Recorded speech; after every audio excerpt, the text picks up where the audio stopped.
Right, well, finally, someone who should be banned from football getting banned from football. Massimo Cellino has been banned for a year. 100 grand fine, really. The reason why he's got banned for this is not because he mismanaged Leeds completely. It's all to do with the sale of Ross McCormack to Fulham in 2014 for 11 million. He apparently he breached rules with football agents. Now, look what happened to Sam Allardyce. Going through, he had a tribunal. Um, he had a tribunal with the FA. There's all sorts going on here. But the FA found that Leeds had used the services of an unauthorised agent, and they made a sham scouting agreement for the purposes of deceiving the FA. Apparently, he lied in oral and written evidence. He was also originally found guilty of bringing the game into disrepute and getting an 18-month ban and a £250,000 fine back in December 2016, so 10 months ago. It was reduced to 12 months and 100,000 following an appeal process. Come on. He basically sold over all his rights to Leeds before he bought another football club in Italy. Oh my god, the guy's been in prison, by the way. But he's. I'm not going to go into how he passed the fit and proper persons test. But he basically got his ban reduced on appeal. Well, what's the point in banning him from football if you can pay less than half his fine and his ban is reduced?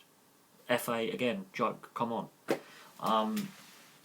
It is good that he's away from football, but now he's now bought another club in Italy, and we'll go through the same process. And the Italian system's even slower, and you can just get out of your punishment.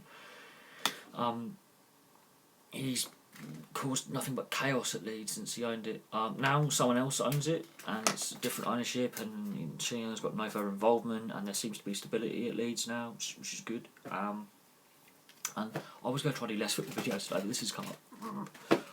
But I find it disgusting that he got his ban reduced and his fine cut in more than half. They broke the rules on transfers. They used an unauthorised agent to get around the rules to deceive the FA, which is basically what Sam Allardyce was also mentioning in his undercover interview when he got stung when he was in charge of England. So it is clearly a more widespread practice than one guy knowing to do it, one guy get caught out how to do it. This is quite a widespread practice. Obviously, Cellino had already been on the FA's radar for reasons because he'd been in prison. Yet they still managed to pass through the fit and proper persons test. And I've gone on about the fit and proper persons test multiple times over the channel's history, and I've whinged about it to me, mate. I mean, I've gone over it before. But he's banned. Well, I don't think he'll be coming back to the UK to buy a football club. We banned him from UK football for a year. He's gone back to Italy to buy a club. He don't care. He's been in trouble with the Italian authorities over tax and not declaring bits and pieces. He's had nothing but scandal here. The 3 years he had Leeds was chaos, and I can't believe the FA downgraded his punishment at a time when the FA is under close scrutiny for failing minority groups. Women, not upholding complaints seriously. Even if the complainant has made it up, it doesn't matter. You should still take every complaint seriously and investigate fully, and they don't even investigate complaints fully. Taking complaints against certain coaches who abused kids not seriously. The chairman of the FA says there are gay players out there, but they don't seem to warm to him, and there's no trust. Well, look why. If a guy who can break the rules to get around the FA rules and probably to be saving a bit of money and a bit of tax, which is how Sam Allardyce got caught out. He made statements to the effect of, "I know how to do this," and Sam Allardyce was still managing a club football at the time, so I would have probably known the agents swirling around. This smacks of a bit of downplaying by the FA to cover up a bit of a mess. But he's banned and he's away from English football. There are others who should be looked at. I think the governments of the game is. I mean, to go into ownership and stuff like that, and things that it's far too complicated.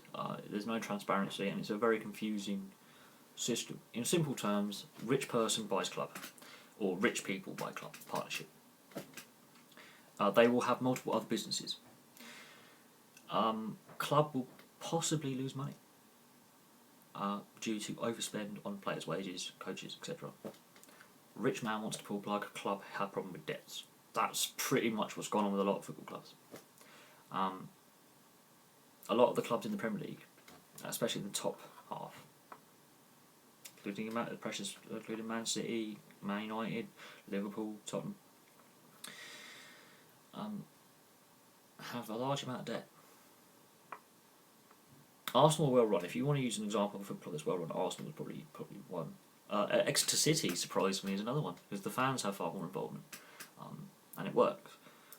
They have no debt. They restructured their club completely, all to do with the ownership side. Cellino has brought nothing but chaos to Leeds. Financial instability, managerial instability. The club doesn't know if it's going up or down. Fans are getting just bemused by it all. But how he managed to buy the club in the first place and gain full control, how he passed that fit proper persons test, the FA has failed yet again. The FA has failed in its own tests, and then they're failing to uphold the initial. He appealed against his ban and got it reduced. Well, he's clearly guilty of breaching the rules. There should be. That's your punishment. No reduction. None. Simple.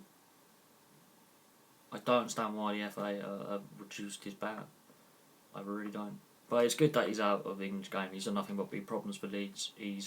It's been fun to watch as a non-Leeds fan, the circus that is Massimo Cellino.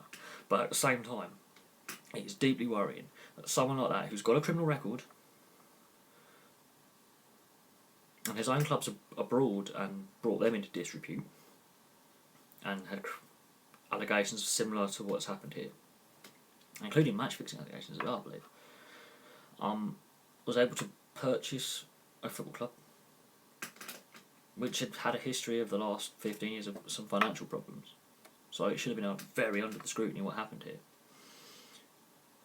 Turn it to a Mickey Mouse show for 3 years. Sell up while still under investigation for various fraudulent activities. Get banned and then get the ban reduced. That smacks of a bit of a joke from me, and a lack of will from the FA to actually see things through. There's a reason why fans, players, young coaches, society, people are having a lack of trust in the FA to run the game. Now I can't live with that. Sorry. It's got nothing to do that the guy's foreign. I've got my views on foreign ownership and their accountability. And some foreign owners have been really, really good for their clubs. They really have. They've really dug them out of a hole and do a lot with the local community. But some just see it as a plaything. But with this, criminal. It doesn't matter where he's from. I could not care if he was from Timbuktu. If you're a crook and you've been convicted abroad in your own country of especially financial crime, when it comes to things like this financial, because Leeds have had problems, money-wise. And you can look at Peter Ridsdale and go back to the 2003, 2002. You can go back as far as that. It worries me. I'm glad he's got a fine and got a ban, but at the end of the day, he doesn't care. He'll appeal it again. Hopefully he doesn't come back in the English football. Mike Ashley needs to probably be investigated as well. There's several owners I could mention who look a little bit suspicious. Not saying that they actually aren't guilty of anything, but Mike Ashley being in charge of a club that's under investigation for tax avoidance. The Oysters of Blackpool. They again have one of the owners has been in prison for sexual offences. So with the FA currently under the spotlight for its failings in dealing with racism, bullying, sexism, assault, transparency, how its anti-discrimination programs that claim to work, but they don't, because why are there no openly gay football players then? Why are there not more black or Asian coaches? Why are there still racist chants at grounds? Why are there still homophobic chants at grounds? Why are fans now throwing urine over other fans? And it's not the FA banning these people. It's the clubs having to, again, police themselves, because the FA does not do no guidelines, nothing. Anyway, thank you very much for watching. Please like and subscribe. Comments below. I've ranted long enough. And I'll have another video for you soon.